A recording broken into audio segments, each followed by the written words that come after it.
couple questions for you, because part of what we want to do in the show is talk about what does it take to be a great promoter of an event. If a guy or girl out there wants to start their own car club event or something, right, how do you do it?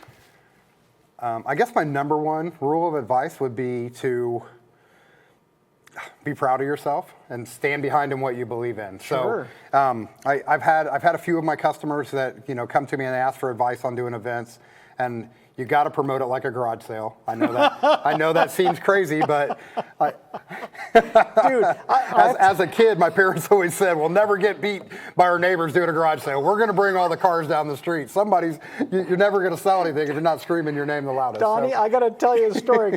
Mom, I hope you're watching tonight. The very first words I could read, garage sale. I was the dude in the Sport Family Truckster. We had the giant Woody Ford station wagon. Right. I was in the back. Mom, garage sale, garage sale, garage sale. That was me. That's awesome. I'm with you. Okay, promote it like a garage sale. Yeah, Got it. No, well, promote it about a garage sale. Be proud of what you're doing and know that it's a lot of work. Mm-hmm. I mean, it's an awful lot of work. You have got to marry whatever whatever your investment is, and you have to have full support from around you.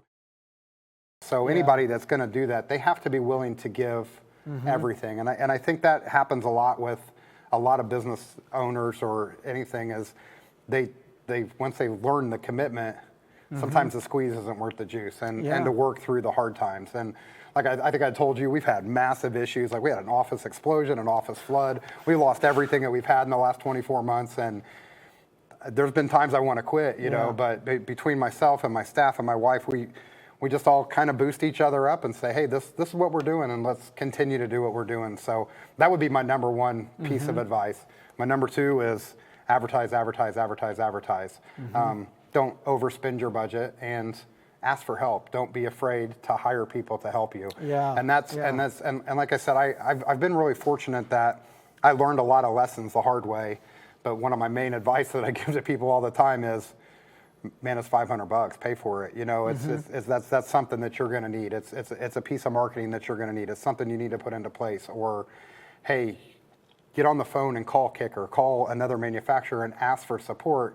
And when you sell them that concept of what you're doing, you sell them with your passion. And I think the last two times I've been on here, and even tonight, I'm 51 years old, and I am as passionate today as I was when I was 20 years old doing this. So you can't lose that passion. So.